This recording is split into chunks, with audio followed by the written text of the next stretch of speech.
出和又方便出下流。雖然20蚊咧唔係好大，但係助長一個人喺度作業。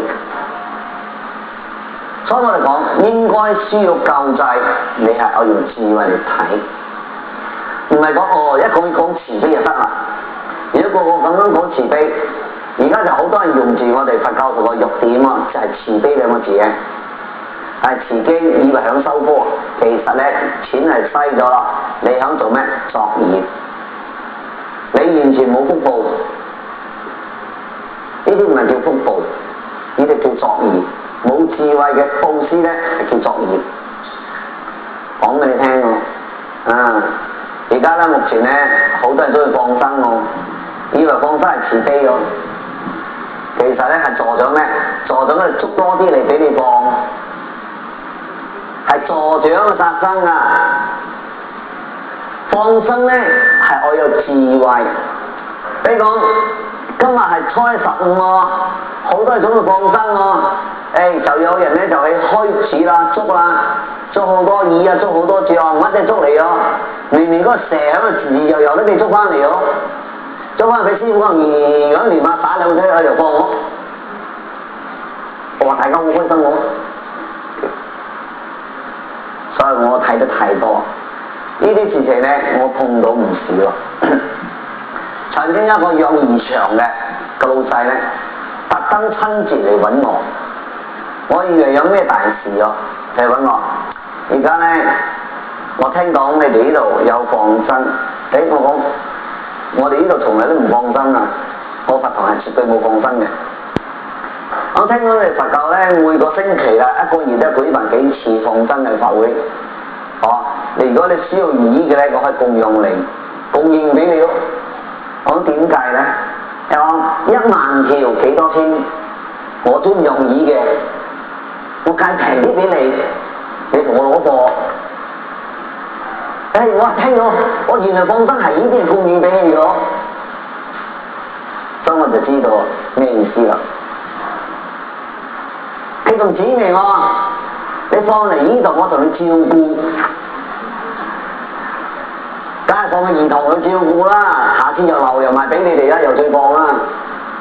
繼續講俾你聽咯，你唔可以放大度喎，你放大度啲魚會死喎。點解魚會死？因為魚即係魚苗啊，自細就響個兒童養大嘅。你放出嚟食乜嘢？你食慣咗魚粒。冇魚粒食咩？咪死梗啦！你一定放呢度就唔死。就好似係雀仔啊，佢自細響雀籠養到大嘅，你而家放咗出嚟去揾邊度揾嘢食？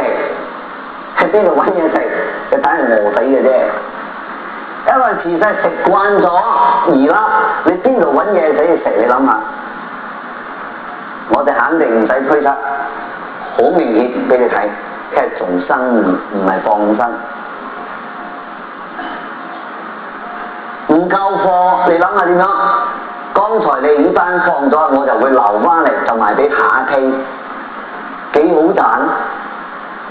所以講放生唔係唔好，我有智慧。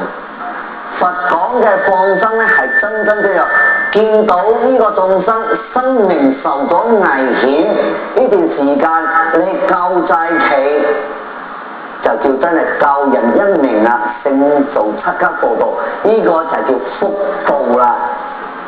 你就有福報啦，唔係刻意叫人哋捉。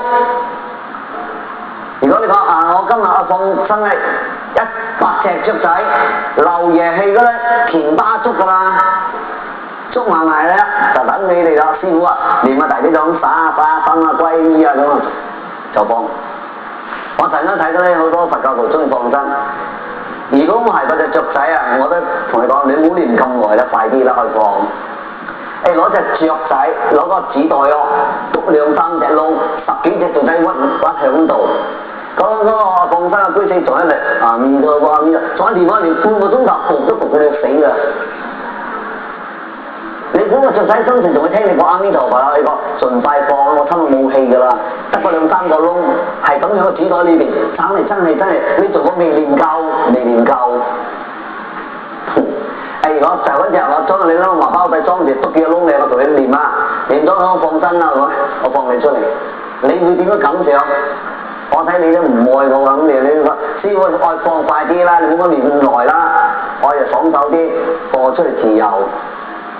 你再等到練唔夠，成個雀仔喺度屈都屈死啦，你知唔知啊？你睇一放我出嚟，個雀仔識飛，我唔識飛啊！你以為真嘅咩？救個眾生咩？所以我哋講啊，你愛護眾生咧，呢啲咧就係叫放生啦。你每日唔食眾生咧，你就叫放生啦。我講俾你聽，唔係刻意去做出嚟嘅。你刻意去做出嚟，嗰啲唔係叫真福報啦。但係而家係中意咁，我冇辦法，隨你哋嘅意啦。我講真話俾你聽。